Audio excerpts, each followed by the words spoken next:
There will be spoilers ahead. Lots of spoilers, so be careful, won't you?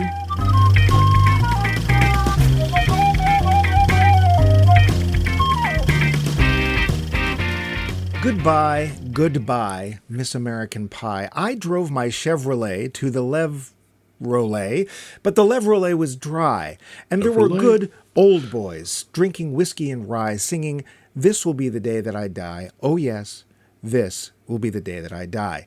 And what can we learn from this? And what connection is there between these immortal words and today's movie, American Pie? Certainly, we can come to some obvious conclusions. Both have within them a pie.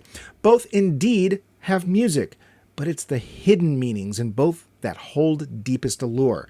For example, further in the lyrics of the song by a Mr. Donald McLean, we have, "When the jester sang for the king and queen, he did so whilst wearing a coat he borrowed from a Mr. James Dean, and a voice that came from you and me."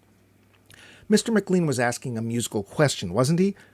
Who is the jester? And our movie asks a similar question. Who is Stiffler's mom? And what of her metaphor and representation of the commonalities of music and humor? Wait, what? And indeed, is the jester Stiffler's mom? Or is Stiffler's mom the jester within all of us? Whoa. We hope to find out in this episode of the new Max Mike Movies. What's new, you might ask? Well, it's not the same as last week's episode now, is it? See? Totally different. We aim to improve every time around. That's our motto. Well, either that or don't forget to feed Bumpy the Wonder Pony. Please forget. Shut up. American Pie is the first movie we're tackling in our second time around series. I can't believe you haven't seen that. This is how we started the show nearly 5 years ago, and we'll be danged if we don't reuse a perfectly good idea. Over yonder, pondering what he did to get corralled into this 2-bit gig, is Max 2-bit Levine. Give us a whinny, Max. Perfect. And Thank you. I am the master of reruns. Mike, you already said that loose. Before we get to the poll question, we'd just like to apologize to Matt Reisman, who gave us a totally good answer to last week's question, but through bureaucratic ineptitude, Bumpy, we missed using it on the air. We really appreciate all your answers, and it is the policy here at Max Mike Movies to use any answer we get, provided we get it before recording, and Matt certainly did that thing. Sorry, Matt, tons more Bumpy bucks for you. Yep. Sorry about that, Matt, but I am afraid I found it offensive to myself and my culture. Otherwise known as Max didn't read it. Well, yeah, that too. But now, on to our poll question. Last week, we queried, what movie did you go into thinking you'd hate it or be bored by it, but which you actually enjoyed? What were answers? These you gave. Spell me not with correction.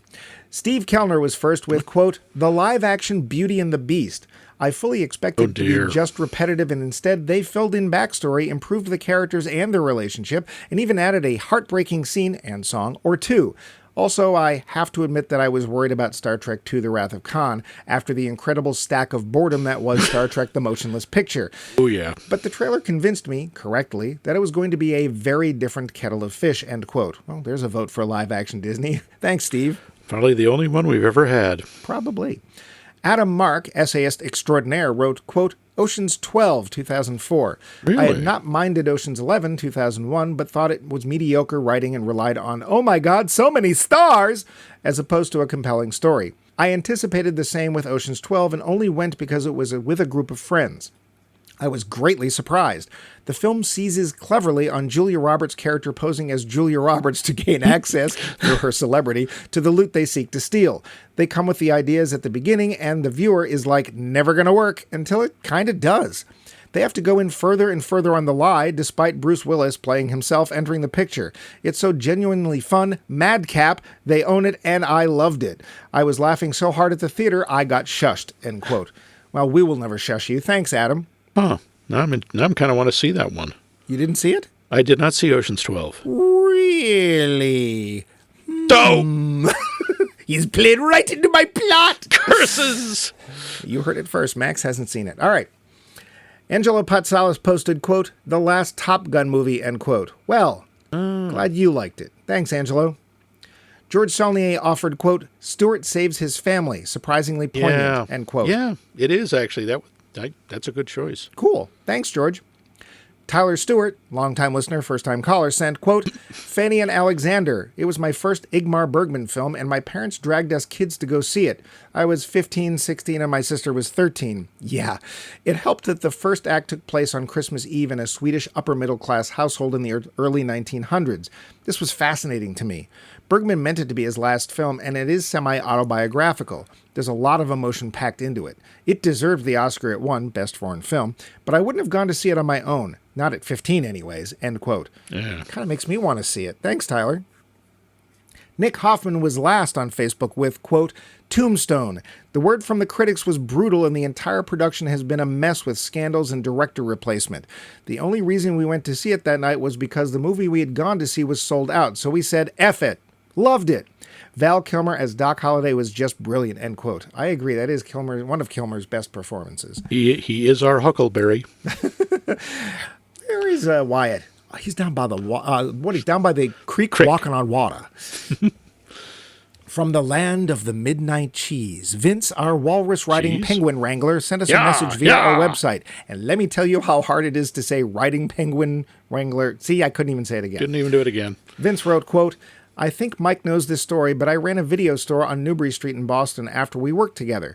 David Mamet was a customer, and we would discuss and sometimes argue over the movies we liked and didn't like. We challenged each other to watch films we would never have considered that the other thought was a must-see. I hate war films, and he decided I should see Apocalypse Now. Boy. And I really did like it despite being convinced it would be terrible. I had him watch Jean Cocteau's Beauty and the Beast, and he ended up really liking that, so we expanded each other's worlds a little, end quote. After that, he said he had to go clear the glue traps of penguins and that the walrus is for transportation only. Thanks, Vince. It is nice that he uses the humane penguin traps. Yes. Those aren't humane. Yuck. You ever dealt with those? Anyway, what about you, Max? What movie were you double dog sure was going to be a dog but was a cat instead? Oddly enough, it was a movie you and I watched together recently. It was Zootopia. Oh. I went into that thinking, this is just going to be some dumb talking animals Disney movie. And I really enjoyed it. I think it was remarkably deep, had complex characters.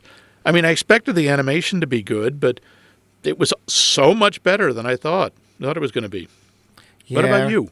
Well, remember when Disney movies had character development and really good plots, and they really vaguely remember that? Anyway.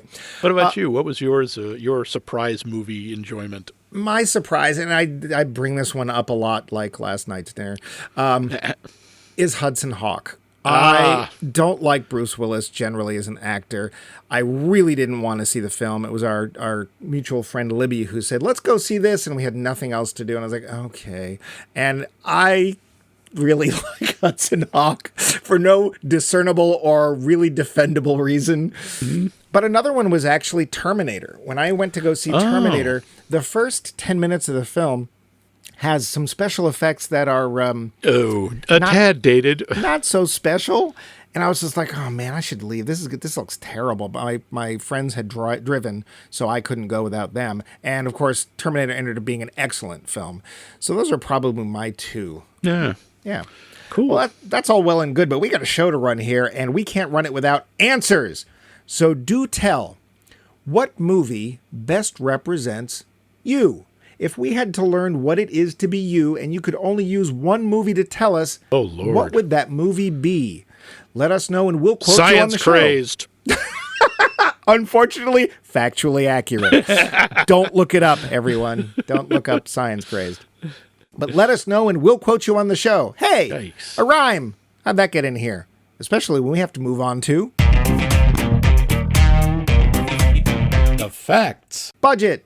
$11 million. $11 million. Take, dear gods, $235 million. Well, that explains all the sequels. Yeah, we'll get into that, though. The entire series pulled in nearly $1 billion. Good Lord. Yeah, it was like 900 something. Sequel.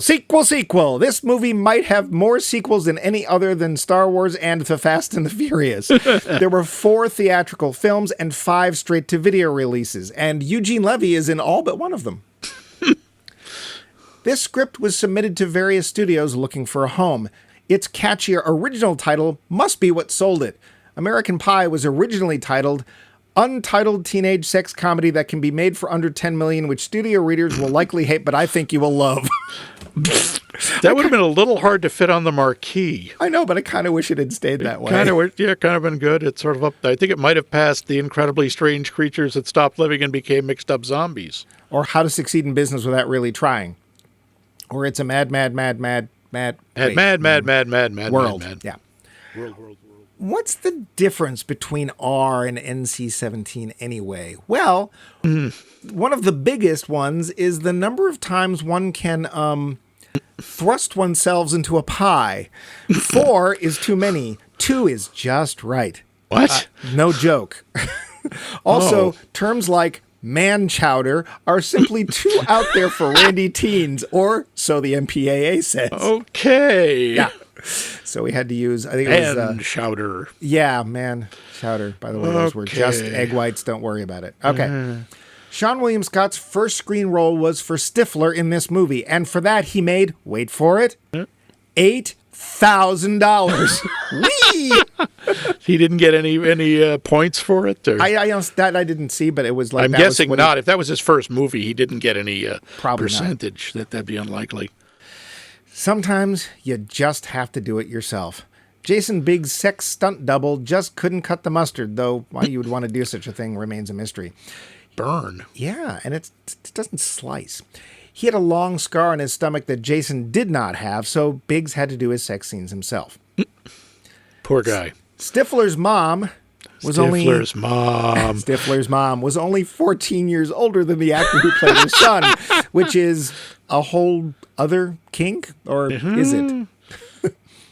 Jason biologically Biggs, possible.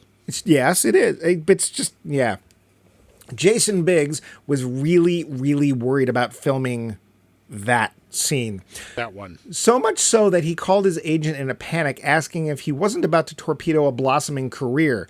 His agent responded, and I will have to bleep this, Jason, you go and f*** that pie with all you got, man. Better advice has never come from Hollywood. Oh, dear. Yeah. By the way, that is no stunt pie. That was a real, true Costco apple pie. A moment of silence for the pie. Rest in power, King. Yeah. Stifler was based on a lot of people. Actor Sean William Scott called up a bunch of guys he hated in high school, spoke to them, then adopted one style of speech, one's walk, etc. to get a Stifler. Yeah, I think he was also based on that guy we all knew in high school. To be fair, not in our high school. I didn't know anybody like that. I knew some guys who came close. Eugene Levy's character, Jim's dad, was originally a kind of pervy, sexually reminiscent kind of guy, but Levy balked, saying he'd rather play him as a kinder, more supporting character. Absolutely. The director agreed, and to that end, let him improvise most of his own dialogue. That is a note for Hollywood. Always let Eugene Levy do whatever he wants. You will not lose out. I mean, I don't know how much money they paid per eyebrow, but it was worth it. And of course, there is many, many more. Unless, Max, do you have any and want to? Nope. I just, they're the 4 movies and the 5 spin-offs. Yeah.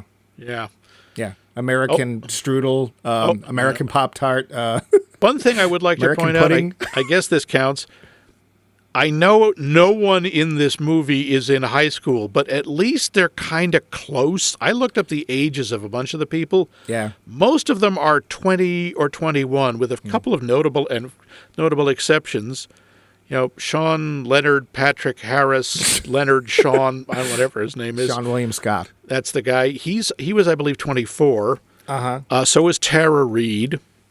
And oddly enough, the person in this movie who I think looks the youngest was the oldest, and that's Allison Hannigan, was 25. Oh, really? Yeah. She's Bandcamp, right? Yep. Yeah, that's what I thought. That's Michelle. Mm-hmm. Yeah, we'll definitely be getting to the actors a little bit later, but... Yep, that's about it. Yeah, let's get over to the plot. Oh, yes. It's senior year at East High School, somewhere in the U.S. Yes, I know Eastville. It's Michigan, but whatever. There are 4 guys, plus Stiffler, who make a pact to lose their virginity before the end of high school, preferably at prom or at the post-prom party given by the aforementioned Stiffler. Thing is, each of our 4 horsemen, Jim, Finch, Oz, and Kevin, have their problems. Jim is a typical young male with only sex on his mind and no idea about women as actual humans. His goal is only the sex itself. Oz is an awkward yet handsome jock who finds his biggest problem is that he actually cares for people. Finch is all about reputation and innuendo. Shallow and manipulative, he is trying to trick his way into sex. And then there's Kevin, who has a girlfriend who will get to third base but isn't ready for the home run yet. She wants it to be about love, to be perfect. And Kevin, well, our Kevin is just looking to complete his part of the pact while realizing that, maybe emotion does have some kind of value. Stiffler is Stiffler. The worst parts of the Horseman all rolled into one annoying jock loser. There are hijinks and lowjinks, larfs and gags as our boys find out that love is a many-splendored thing and, well, maybe sex isn't really a goal after all. Either that or they all get drunk and do it! Goal! Vuvuzela is for everyone! The end. The film. So, Max, we know you have not seen this film. Never seen it. I mean, I've encountered it because you can't not. You've encountered it like a cold at a party. Well, no, the thing was a huge meme generator. Yep. I've seen clips. Everyone knows about the apple pie. Yes. Everybody knows at least the line this one time at band camp. Right. But no, I had never actually seen the movie from start to finish. Yeah. I actually saw it in a theater when it came out. Oh, wow. You saw it in 99. I did. One of the show's friends, or at least one of this show's answerers of poll questions, Professor Dr. Rebecca Pelkey and I decided to go. Ah. The interesting part was when the lights came up and we realized we were the oldest people there. Yeah, that would be a little... I have to admit, watching this movie now feels a little weird. Well, any teenage sex comedy feels a little weird, doesn't it? Yeah. So we often start with the acting, and I see absolutely no reason to start stopping now or stop starting now. Or not to do that thing that I just said we were going to do. Okay. Let's do it. Yes. Jason Biggs. Jason Biggs. Yeah. I think this is one of his first, if not his first major roles. It's a very early role, yeah. And he was, worried about the pie. I honestly think he is probably the perfect representation of your average white guy in high school. Probably. Obsessed with sex, not really thinking about the consequence, and, well, we can talk about the movie's objectification of women later, but, yeah, he's basically your average schlub, except he's a little too good looking. He isn't. He's one of those guys that he's got certain angles, he's fine, but otherwise he looks really doofusy. And he is very doofusy. He is kind of doofusy. That being said, too, there was something about his performance that reminded me of somebody else, and I couldn't quite figure out who it was. Huh. Did you ever? No, his gestures and the way he delivered lines, like that. Who is that? I don't know if he's doing somebody more famous or what, but he just kept reminding me of somebody.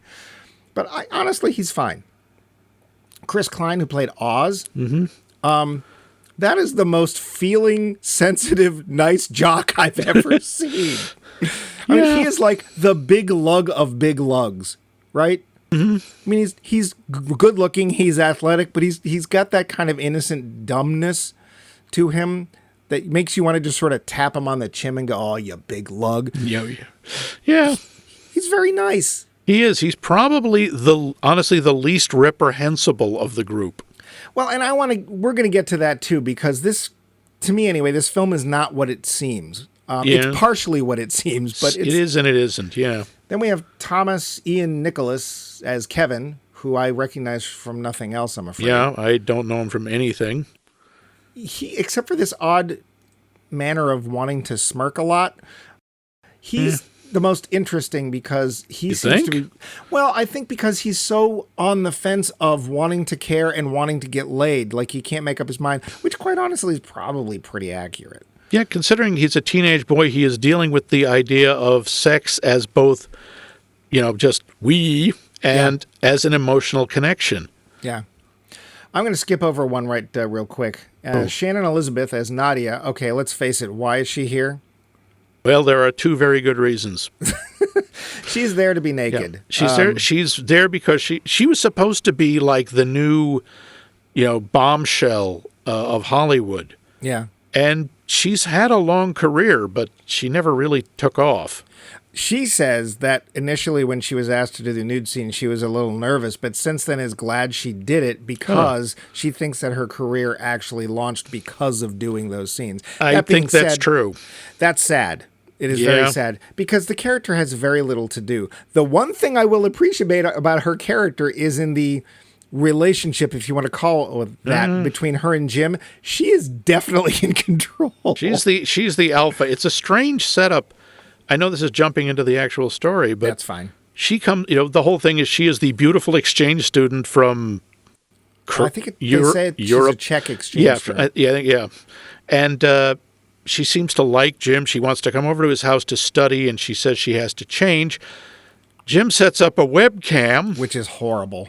Yeah, this is, oddly enough, though, he does get a lot of instant karma back from it. But yes, he sets up a webcam to film her because he thinks she's going to be changing. He gets a lot more than that because she basically starts masturbating in his room. Right. And my thought is, okay, Jim is the villain here, but who does this? Who I'm just going to be in this boy's room, and while he's downstairs, I'm going to start masturbating. Yeah. Sure. Well, and also, in that particular scene, to me, she went from maybe in high school to, oh, dear gods, no, she's not any, no. Yeah. That being said, her character is so two-dimensional and is just there for obvious reasons. It's just sad. Her character there is a punchline, basically. Yeah, and what they do to her is reprehensible and without excuse. It's gross, but it is because we do find out that Jim has problems with premature happiness. Well, of course, he should have called for Big Jim Slade. But yes, and as such, this horrible thing he's done to her turns out to be an utter humiliation for him. Yeah. Allison Hannigan, who, of course, would go on to bigger fame from Buffy the Vampire Slayer. Yeah, that was either around then or earlier. But nowadays, I think more people know her from How I Met Your Mother. Oh, I didn't watch that show, but that's a pretty big show, yeah. She's delightful. She is hilarious and adorable. And she also is really in charge of what she's doing, and... spoiler for those who haven't seen it, at the end of the film, Jim basically wakes up alone in bed with an inflatable dinosaur, having had slept with her, and says, oh, she used me. And then he's like, huh, hey, she used me. That's pretty cool. I'm sorry. She totally did. When she's on top of him and yelling, say my name, bitch. Just in that little girl voice is frigging hilarious. It is. Also, there's just the fact that she's like, oh, I said yes because I figured you were a sure thing. Yeah, and she's played off for the entire movie as this nerdy, uptight band geek. Yeah. And it turns out like she's this complete sexual maniac. Well, I don't even know if it's that. I think it's just that she's somebody who is utterly in control of what she wants. It's just you don't think she would because you say, oh, nerd, what do they know? And the thing I like about her character is it's one of the few times we get a fully realized person who's a nerd. And it's like, hey, you know what? You may have somebody who's a real, like, Star Wars geek or Star Trek geek who actually knows a lot about wine, for example, or actually has interests in other things. You only see the surface part. And it's like, she's decided, hey, you know what? I want to get laid too, and I'm going to pick this guy because, man, there's no way I'm not going to get what I want. She's also absolutely comfortable with who she is. Yeah. She's not embarrassed. Nope. Nobody humiliates her. She's actually probably the most interesting character, which is why, she's the one who ends up in the long-term relationship with Jim in the rest of the movies. Yeah. I do know this. Okay. American Wedding is about them getting married. Oh, see, I've never seen any of the other ones. The first one was enough. And we'll come to that to the end of the show. Yeah. I'm going to skip over the English teacher. He was there for 5 seconds. Oh, Clyde Kosatsu. Yeah, he's wonderful, and I've seen him on other things. I think I know him from an episode of MASH. He's been in literally everything. Yeah, and he's fine for his nothing. 5 minutes. Yeah, he's there. Eugene, is it Levy or Levy? I believe it's Levy. Because I went to the Levy and the Levy was dry. Yeah. See, that's the connection. This is the only connection to that song. No, it's not even in the soundtrack. I'm kind of surprised they didn't do anything with that song. We'll get to the soundtrack later. But Eugene Levy, I think he's the best thing in the movie. He is the only thing that I outwardly laughed at. To be fair, I was watching the film by myself. And whenever I'm by myself, it is a real challenge to get me to laugh because I do it internally, whatever. The only thing I can't understand is how there are any takes with him and Jason Biggs where Jason Biggs isn't just rolling over on the floor. I assume that's why they kept cutting back to his to Levy's face, because how do you keep a straight face with all that? He's just, he doesn't even have a name. He's Jim's dad. Yeah. That's how he's listed. And he is so well-meaning and just so utterly clumsy, not clueless. That's the thing. The parents in movies like this tend to be either idiots or totally out of touch. He knows exactly what's going on. He knows his son is obsessed with sex. He wants to help, but he's so uncomfortable with it that he's very clumsy about it. But God love him, he never stops trying. The scene where he has bought his son porn. In the form of magazines. Yes, back in the ancient days, kids, you used to have to, they would print pornographic images on paper. And they don't move. They did not move. Bind them and sell them, usually in careful wrappers that you had to ask for in the newsstand or the convenience store. Depends. And he's showing him Playboy, he's showing him Hustler, and he is. Honestly, this is something I kind of wish parents would do with their kids. It's like, now that this is Hustler, it's a little more risque, and you notice this one focuses more on the breast area, whereas this one... Well, and then he pulls out the magazine called Shaved. Oh, this is a little bit more exotic. And and of course, I will say this for Jason Biggs. He plays, oh my God, my parents are talking to me about sex really well. He looks so uncomfortable. He has the look of, I want the earth to open and swallow me right now. Yeah. So Eugene Levy is terrific. I would say he is a highlight of this film. He is. We have some bit players here. Although Tara Reid shows up, and we know her more as a voice actor. Tara Reid does. I want to say she's in Powerpuff Girls, and she's done a bunch. But oh, come on, we know her best from the greatest cinematic oeuvre ever, the Sharknado movies. Oh, that's right. Yes. Yeah, my God, that is her legacy, man. Yeah. She's there. Yeah, she's fine. She's, again, someone who is a teenager who's trying to figure out the balance between love and sex. Some of the other background players, we have Chris Owen playing the Shermanator, who, quite honestly, is perfectly cast. He is that perfect mix of ego and greasiness. And utter incompetence. And he does really well. He does. I don't know him from other things, but that's fine. Sean William Scott, Stiffler, honestly, he's perfect. He's perfect. I have to say about, Sean Michael Hayes Thomas. Sean William Scott! Whatever. He is on my list actually above Luke Wilson as one of the most punchable faces in acting. Just every time I see him, my knuckles itch. I can't help it. Wasn't he half of Dude, Where's My Car? I think he was. I don't remember. I know it was Ashton Kutcher and somebody. I think it's Sean William Scott. It might be. Yeah. He plays a lot of very obnoxious characters. I don't know if it's typefasting. I hope he's a really nice guy. He's perfect in this. He is absolutely believable and absolutely he is a walking pile of toxic masculinity. It's amazing. Yeah. Eddie K. Thomas is Finch. I love that weird sort of self-absorbed James Bond image he has of himself, which is in no way projected to anybody else. No, he's like an early hipster without the hip. Yeah. The one one with the small part who I wish had been in it more was Natasha Lyonne. Exactly the same note I had. Is awesome. Jessica is a great character. I wanted to know way more about her because she basically seems like, I went through this 3 years ago. I understand what's going on. You guys are all idiots. Yeah, she's the one who I still like when Tara Reid when Vicky is talking to her about I don't know, should I do this? Am I ready? Is it the right time? And she looks at her and goes, Vicky, it's not a space shuttle launch. It's sex. And you get the impression that she's not only had sex, but she's had it entirely on her terms and knows already what she likes and what she doesn't like. I loved her. Yeah. She's a tiny part, and she does the most with it. Every time she's on screen, I'm like, what is she thinking about X? Yeah. She's probably listening to the soundtrack as it's playing, right? Because we'll get to this. It is a pretty cool soundtrack. And there's Mina Suvari. And who's Mina Savari? Heather. Oh, she's fine. I think she does a nice job. I think she comes off as both very sweet and very likable. She doesn't have a lot to do. We don't know much about her. No, but I want to say that she's actually not as nice a person as Oz is, as it turns out, but because admittedly, Oz originally joins this jazz swing choir thing but he's like, oh, look, there's women there. But as soon as he gets there, he's like, I kind of really like her. And she looks at him and goes, yeah, dumb jock. And the minute she has any chance of reinstituting that vision of him, when he lives up to the stereotype, or at least she thinks he does, she's really ready to believe it. Whereas he does not fall back on that and think that she's just some, nerdy or stuck-up or prissy swing chick. No. The only unbelievable thing here is it's, okay, we have the big, handsome lug who plays sports, who's also a nice guy and can sing.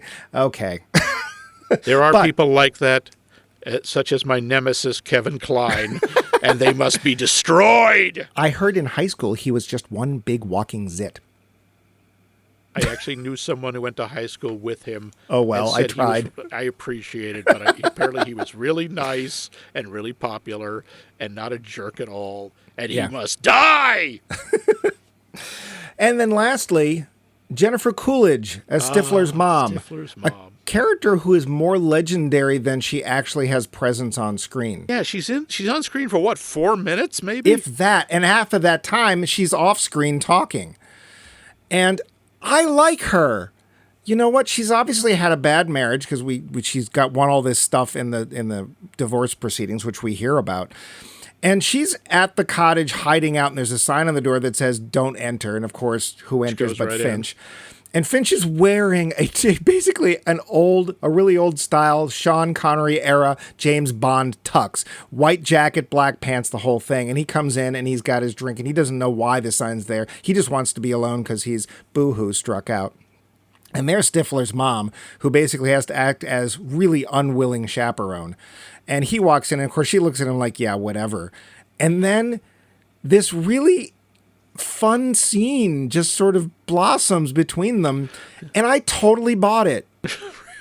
I wasn't sure if I bought it, but I understood it as a fantasy sequence. I bought it. You know what? And good for her, because from what I understand physically, men and women do not come to their utmost sexually at the same time at all. No, for guys, with men it's 18. For women it's like 35. 35. I would say 34. Yes. So now she's probably older than 34. That's fine. Doesn't matter how old she is. And we get people go, oh, cougar. So what? We see it with older men and younger women all the time. Why can't it be the other way around? I love her line when he's asking about the scotch. Yeah. She's single malt and she goes, 18 years old, the way I like it. Yeah. Nice. And you know what? There's even later on, she's like, wow, you're better than I thought you would be. And Finch's response was, yeah, me too. So, it is meant as a little throwaway, probably like a little sleazy joke, but I like her. She knows what she wants. She takes it. She gets it. Good for her. The one thing I will say, this is the whitest film we've seen in a long time. That high school is I think there's one black student in the swing choir. Yeah. And we have one person who's not white who has speaking parts, and that's John Cho. Yes, John Cho has like mostly is just yelling, MILF, MILF, which made me wonder, because he had to explain what it meant. I wonder if this is one of the things that popularized the phrase. It is the thing that popularized it, but it's not where it came from. I didn't think it originated it. It originated from Reddit. Oh, of course it did. Yeah. So, yeah. I want to say the opening of the film, which has... this is something that most of our younger viewers will have absolutely no experience with, and that is trying to get local Skinamax by adjusting your antenna and getting it fuzzy and off-kilter and still watching it. Yep, what we used to call Picasso porn. Yeah, oh, it was okay. I never heard that. I just heard it called Skinamax. Yep. And you hear wonderful lines like, ride me like a pony. And there's our Jim trying to watch it and trying to... use a sock in ways it was not yes. originally meant to be used. And by the way, that is a stunt sausage, not, yeah. Good. And of course, his parents walk in and he's trying to pretend he's watching a nature documentary and the reception's bad. And they start saying things like, ride me like a pony. And this is what causes his dad to take some interest and some concern to instruct his son in the better ways of porn. Yeah, people won't remember. In the days before cable, there were a couple of attempts at over-the-air pay stations. Stars was one of them. Starcase, that was it. Yeah. And you could pick up the channel just on, I don't know, a random number on your dial. Yep. And you couldn't really, the sound would come in, but you couldn't get the picture unless you did all, standing on a piece of tin foil and banging your head on the case or whatever. You get one or the other. You could get a flippy picture of, oh, that's totally a breast. Oh, my God. Or you'd get sound. So you might get Gilligan's Island playing over your porn, which, I have heard of people going through astonishing gymnastics trying to get a clearer picture through that. Well, and then they sold you this little set-top box that was a descrambler for the signal. The fun thing is, the reason Starcase didn't catch on was Radio Shack sold a little TV signal enhancing unit, which was exactly the same box that you put together. No further offers necessary. Coupons may or not be accepted, but that's what it was. That was the problem, though. Starcase found out about that. They sued Radio Shack, and Radio Shack said, okay, sure, we won't sell the box anymore. So they would set up a display rack with all of the parts. Yeah. Which were perfectly legal for you to build your own. Yeah, and so that Starcase went away very quickly. So but I realize a lot of people will be watching that, who are not older than dirt, and wondering what the hell is that. And it's like, wait, pay for porn? Why would I do that? But yeah, that's instant buzzkill, right? Your parents coming in when you're trying. It's every kid's nightmare. Jim, lock the door. Yeah. Not a lot. A lot of kids, the doors didn't lock. Just don't do it. Whatever. Whatever. And then we go to a party, and we see the four horsemen being their typical teenage guy self at their party. Or at this point, are they really more caricatures? Yeah. They're kind of cartoonish at this point. And we get to watch them cringingly strike out. Which, watching Jim when he first tries to talk to Nadia is just agony. She's with a couple other girls. They've been laughing about something. He literally just walks up and starts laughing too, which makes everyone go, huh? And finally he's like, I'm going to go now. And those parts are always hard to watch. And it makes sense because that's what happens and that's part of the plot.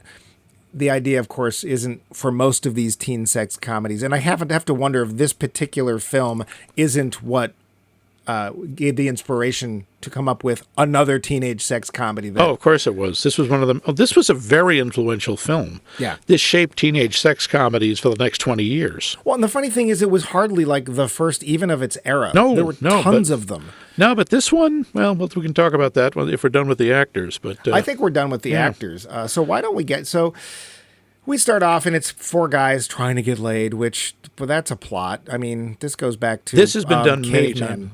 Yeah. And speaking of cavemen, that's pretty much how they act. Yeah. And none of them, except for Kevin, is in any way looking at women as people. No, right? They're just targets. And even Kevin, the only reason we know he hasn't totally been looking at Heather as not a person is because I don't think their relationship would have gotten to anywhere near this point if he hadn't. But they have to have this pact. Oh, we're going to get laid before the end of high school. Well, that's original, and I bet that's never happened before. But it's what draws kids into theaters, so there you go. The thing is, the film more or less keeps to that plot, but it adds a bunch of things that I remember when I saw this film in the theater, I was not expecting. Yeah. And that is that some of the guys actually turn out to be decent people. And they actually begin to they at least question this drivel that they've been fed. And it's a really unfortunate aspect of what they call toxic masculinity, right? Where sex is equated with manhood. Right. And the idea that if you are a virgin, there is something wrong with you. If you ever saw one of the very early Jim Carrey movies called, Once Bitten? Okay. Which is a teen sex vampire comedy. Okay. His whole thing is he is a virgin, and that is one of the central jokes that everyone, including the adults, tease him about and treat it as if it is this horrible affliction and that there is something wrong with him because he's never had sex. Mm. And that is what comes across in this. They're all like, oh my God, there's some, what does one of them say? One of the lines I really liked is, if we go to college as virgins, they'll know. And they'll put us all in the same dorm. Yeah, isn't there a special dorm for virgins? I thought that was great because of course, I absolutely would think that a teenage boy would believe that. Sure, but their worldview is so small that they can't conceive that every high school has guys with the same problem. There's actually this one little sort of side plot-ish thing where Kevin decides to call his older brother to get some pointers and finds out that apparently the film National Treasure has made an entrance into this By the way, film. that was Casey Affleck. Yep. I thought so. Younger brother of Ben. And yes, there is a sex Bible. Yeah. And each guy has successively added to it and hidden it in the school library. And every year, one senior is given the secret of this book, and you add to it and put it back, which I actually thought at first you're like, oh, wow, that's how gross. Except what Kevin learns from it is how to actually please his girlfriend, which is what he's trying to do. I was afraid this thing was going to be like one of those pickup artist books that tells you how to neg girls or terrible thing, mind manipulation. No, it's how to make them happy in bed. Yeah, he turns to this one page he decides to try called The Tongue Tornado. And it works. And you can fill that in. And she's been like not even wanting to do this. She's done oral with him, but he hasn't done oral with her apparently, or he hasn't done it very well. And he learns and he's like, I want to try this. And he even says, I want her to feel what I feel. I want her to big O, because, yeah. Partially because of Jessica, again, who's telling him what's wrong. And the best part about Jessica is that she's like, the women and the men in this film are all idiots. Yeah, and the thing is, when she is telling when she's telling people things, like when she's talking to Kevin, she's not obnoxious about it. She's not insulting or mean. She actually wants to help. I mean, Finch uses her to enhance his reputation by basically paying her to start rumors about him. And, right. Yeah, $200. I did like her. She buys him a hip flask. And, wow, you spent the $200 on a flask for me? She goes, no, I spent $50 on the flask. I spent $150 on these earrings. Like, oh, yeah, they look good. Yeah, again, wish she had been more of her. So it's so weird that this teenage sex comedy, which at the end of the film is still a teenage sex comedy, actually has some touching points. Like if Chris isn't careful, he just might end up being a decent human being. The interesting thing is, at the end, all four of them do have sex. But Chris says he didn't. Because they say to him, oh, well, you got close. And it's like, holy crap, he actually matured because he doesn't brag. Yeah. He's the only one who doesn't brag about it. And, here's the other thing. You get the impression, especially in the scene where the other lacrosse team members are making lewd gestures and laughing and stuff, and Chris looks really uncomfortable. Like, he's the star of the team. He apparently is the big jock. But I can't help but wonder if Chris has actually been like this all along, and he's just been held back by his friends. But, man, there's a depth you don't see in these films, ever. I like the fact, in the end, Jim comes clean with Heather. He says, I'm going to tell you about the pact. This is what we did, and I want you to know. She says, this is really not the best way to proposition me. She's like, no, I want you to know that I saw this, losing my virginity as the goal, as the winning, and just being with you here feels like I've won already. That's like almost a crying moment. He is probably the one who matures the most in this movie. He has the most of the character arc. Yeah. I want to point out, too, that there's no guarantee Stiffler actually got any. Yeah. There you go. We know Sherman, who claims he did. We find out very dramatically that he lied about it. The Shermanator. And quite honestly, that's a great comeuppance moment. Because he's such an awful person, or he's portrayed as so awful and so shallow. And to just watch him get smacked down like that is kind of satisfying. And even though it's infantile, I love the fact that Jim gets basically taken for a ride exactly the way he was trying to do it. The thing that it really illustrates that I did find interesting, and again, you could easily just gloss over this and not care, is this is the difference between the stereotypical guy's reaction to having been taken for a ride and the stereotypical woman's. The woman, of course, is like, I can't believe I fell for that line. I can't believe I fell for that stuff. Why did I let myself get talked into something I didn't want? And Jim's reaction, of course, is awesome. Yeah, that's a bit of a stereotype. But, of course, it's also kind of accurate because, honestly, sex is higher stakes for women. Men don't get pregnant. Mm-hmm. Yeah, exactly. There's like, maybe if you don't run away and change your name, you might have to actually, I don't know, get to know the person and actually be in a relationship. Oh, no. Yeah. But it was an illustration of why there can often be such a dichotomy of understanding, because the two stereotypically think that differently. And Jim's going, all right, is rang pretty true for me. Finch, I actually really like what he says was, you know what? Older women, they have more experience. They know what's going on. And it's like, yeah. And why Hollywood never says that? It's always the thing in the movies that it's fine for an older man and a younger woman, but as soon as we get younger man, older woman, it's, ew, gross, cougar, bleh. Yeah.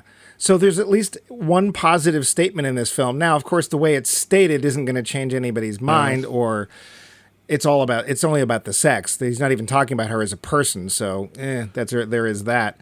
And then Kevin and Heather at the end are basically like, she's been wanting to say, I love you. And he's like, I don't know if I want to say it, because I want to say it if I mean it. And they finally get to the point where they're going to have sex. And she's like, I want to hear you say it. And he finally decides that, yes, he does love her. And then they have sex, which is really awkward and probably the most realistic depiction in the film. And it turns out, go ahead. I was going to say, he doesn't know what he's doing. It doesn't feel great for her because, of course, it's her first time. So, of course, and she's been told by Jessica, yeah, it does hurt at first. And they have it, and they both have been changed by it, but not monumentally the way either of them thinks are going to be, except... Yeah, go ahead, it's Matt. Basically a goodbye for them. Their sex is an end point, not a beginning. Whereas for some of at least for like Chris and Heather, that's a starting point. And for Jim, it's, I guess, a milestone. But for them, it's, no, we're not. This isn't going to work. We're going to be at school too far away, and they're largely right when she says, "Look, long distance relationships in college. We're going to be different people. We're going to meet people," and he's like, "Yeah, it probably isn't going to work." Now there are times it does, but statistically. Well, he tries to hold on. He says, no, it could be perfect. And she's the one who matures. So it's nice to see, because the women in this film, it's not the focus they don't have much of a story because arc. it's a Hollywood film. But she at least matures and goes, you know what? I can actually see what's going on here. And like, this is a high school romance, and it's not one of those things that's meant to last. And it's a little sad, but at least both of them... They both get it. They both understand. Yeah. Yeah. So it's not what it appears. Now, that being said, Jim, of course, changes the least, except he gets taken, and he's fine with that. And then we later see that he's trying to have a relationship with Nadia. He's basically back exactly where he started, except now the webcam is on him, and he's dancing for her and having a great time. And again, of course, his dad opens the door. I love that. I'm so glad that's the closing shot. Eugene Levy opens the door, sees his son dancing in his underwear, and just backs out and starts dancing along. And then starts calling out to his wife, honey. I thought it was adorable. So, yeah, and it's... Yeah, there's not a lot of real deep stuff here, but there's a lot more than you would expect. There's a lot of juvenile crap. I mean, there is an extended poop joke. Yeah, which I know... Which...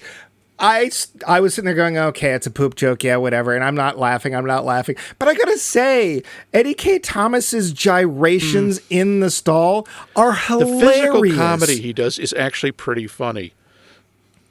And of course, the noises don't hurt the effect. And I eventually lost it and started laughing. Because what happens is they find out that the rumors that have been spread around school, one of which includes that he has somehow kicked the crap out of Stiffler and has left a scar on him. Stiffler finds out and feeds him some laxative in his coffee. And then and Finch, who refuses to poop at high school, I know where he's coming from. It's hard to blame him, has decided he can't wait, and you see him Jerry Lewising his way to the bath. And again, he's really funny in this. And then it turns out Stiffler holds the door open for him. It turns out he doesn't realize it's the women's room.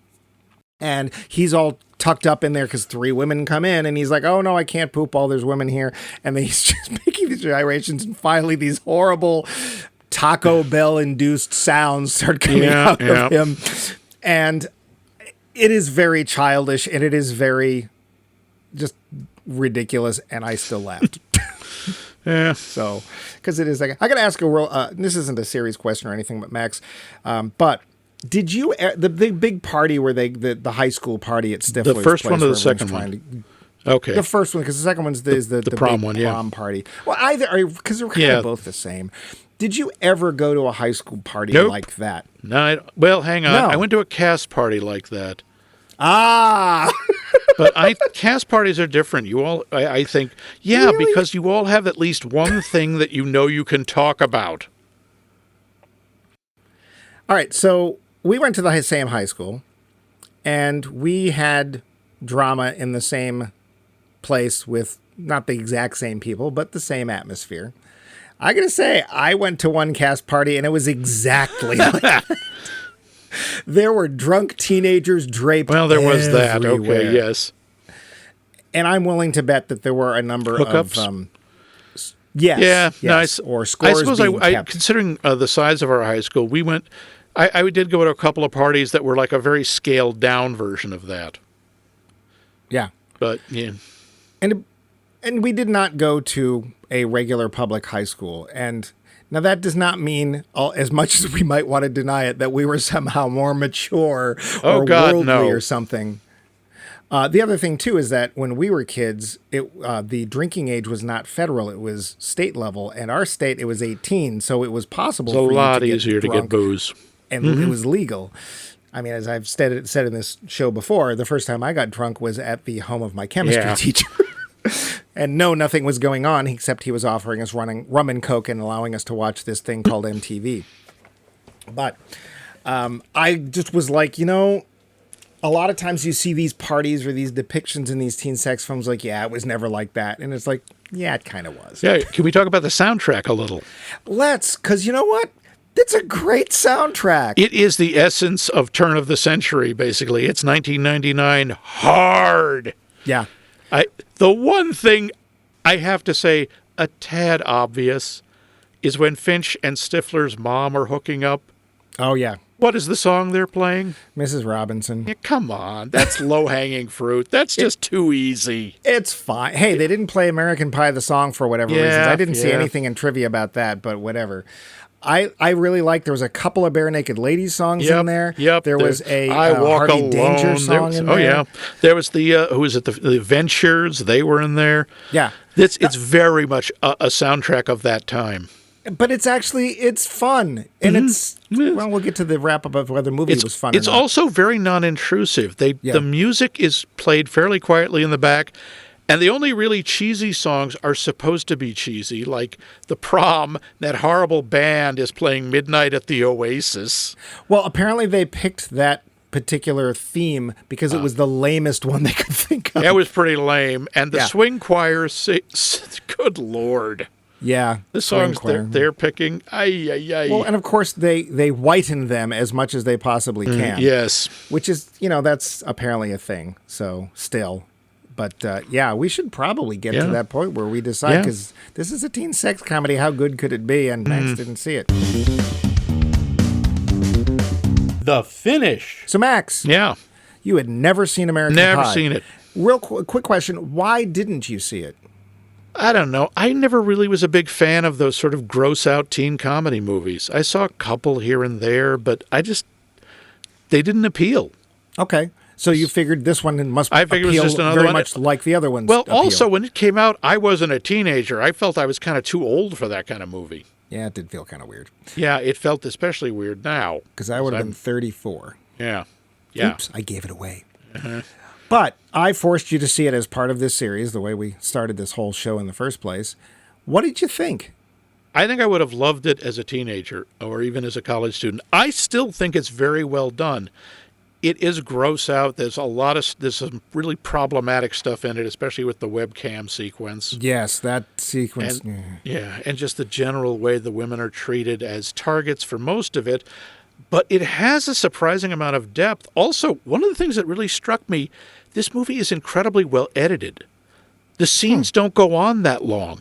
The one I was really dreading was the pie sequence. It's like, oh no, because I knew about it. Everyone on Earth knows about that sequence.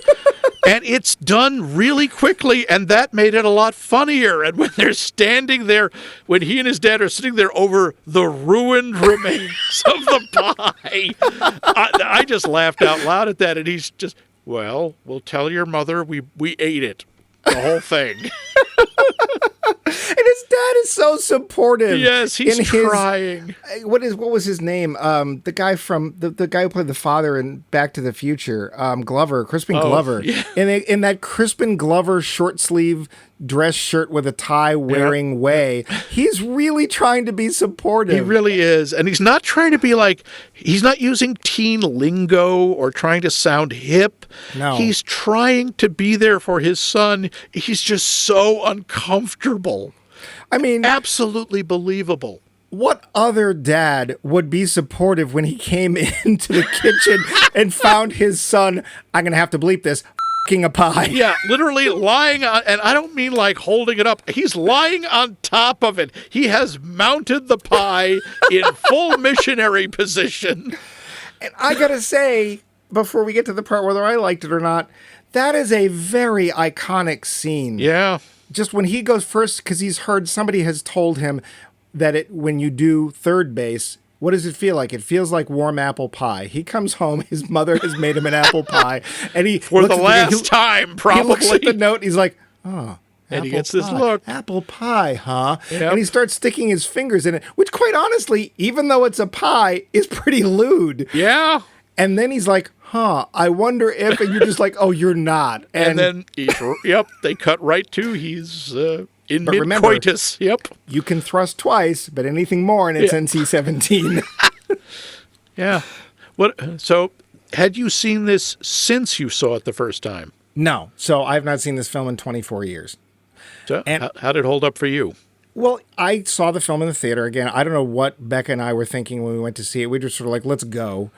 And we went. And I came away with it specifically remembering the plot with Chris and his girlfriend. I think her name's Michelle. Heather. I mean, Chris as in Oz? Yeah. Was she Heather? Yeah, or that was Heather. Oh, who was Michelle? Michelle was the band camp girl. Oh, okay. Mm-hmm. Whoever the girlfriend was for Oz, isn't that sad that I couldn't remember her name? She's in there somewhere. Mina Suvari. Vicky? Yeah. No. Yeah, Vicky. Vicky. Yeah, Vicky. I remember specifically their relationship. It just was like, wow, where did that come from? I'm amazed to find that in a teen sex film. And I came away from the film with kind of a soft spot for it. It's like, I expected really stupid, lewd, and typical, and I did get that. Mm-hmm. But there's also something else there. And you know what? I still think there's something else there. Is this a film I'm going to watch a lot of times? No. Again, like you, I'm really more identifying with Eugene Levy in this film. Yeah. Although, thankfully, I don't have any kid I have to talk to about sex. But the fact that there's actually not only some character development in a teen sex comedy of all places, but that some of the guys actually learn something and actually want to treat the people, the objects of their affection as, people. That's the thing. I mentioned that it's like, kind of undercuts the message that they all end up having sex, except... as I think about it, they all end up having sex after they realize they've been going about it the wrong way, that they have been mythologizing it and attaching an importance to it that also leaves the other people out of it. Right. That being said, this is a film for guys. Oh yeah, this is a guy's movie. It's very juvenile. It's very hyper masculine. Think of it this way. What if they had done this film and included a group of 4 women and also explored their side of this? That could have been an amazing film. I think they try that in one of the sequels. Especially if some of them were of color, just saying. Because let's face it, this is on the mind of everybody in high school. It doesn't matter if you're man, woman, gay, straight, whatever. And, of course, these days, what if one of the 4 horsemen was gay or one of them was trans? That could be and you could still have fun with that without making fun of the fact that they're whatever. Yep. You could totally do that and it would work. So I am actually kind of a fan of this film. Again, I'm not going to wave its flag or anything, but all things considered, for what could have been just your average, stereotypical, totally toxic masculine film depicting guys scoring and, quote, winning in high school, it ends up not really being that. And there's some actually good moments, few, for the women characters. And hey, it turns out everything's better when you treat them like people. Yeah. So, and I still love the fact that Michelle gets what she wants. She goes, I want this, I'm getting it because that guy will give it to me. I love the line, are we going to screw soon? Because I'm getting kind of antsy. She is great. And of course, she'll go off to do tons of other wonderful things. So, all things considered, yeah, I'd say, what the heck? If you've never seen American Pie or thought there's nothing here worth looking at, it's still Hollywood. You might be surprised. It's more than you think it is. What you won't be surprised at is that we want you to answer this week's poll question. Yes, please. And what we'd like you to do is answer to us or for us or by us or however that works. What movie best represents you? If you had to tell us all about you with just one movie, what movie would that be? And you can tell us by emailing us directly at us@maxmikemovies.com. That, of course, suggests we have a website, which we do, maxmikemovies.com, where we have all of our episodes. You can leave comments there about the episode, about the poll question, give us some suggestions for shows you'd like to see us do, movies you might like to see us cover, and heck, again, our 5th anniversary is coming up, so if you have any ideas of what you'd like us to do for that anniversary, by all means, let us know. We are still on Facebook at Max Mike Movies, where you can answer the poll question, give us suggestions, etc., and as if you didn't already know, our show is on every podcast app that seems to exist because that's how apparently it's some sort of virus. Like you put a show out there and it just picks up by everybody. But very much. We have only just started to rehash. I can't believe you haven't seen that. So it's your turn, Max. What can't you believe I haven't seen? The Light. Besides that. Oh, okay. Besides that, I did see The Light right before the truck hit. As I can't believe that you haven't seen the source of another great song, Raindrops Keep Falling on My Head. Oh, my God. Yes. I'm talking about these 2 unknown guys, kind of homely looking, but they kind of overcome that with their acting. Robert Redford and Paul Newman. Couple of ugly dogs. people. Dogs. Probably their greatest collaboration. That Mike has never seen Butch Cassidy and the Sundance Kid. And we're changing that next week. All I've ever seen is that bicycle scene. That's it. And in the song. That's it. Yep. So don't worry. We'll use enough dynamite there, Butch.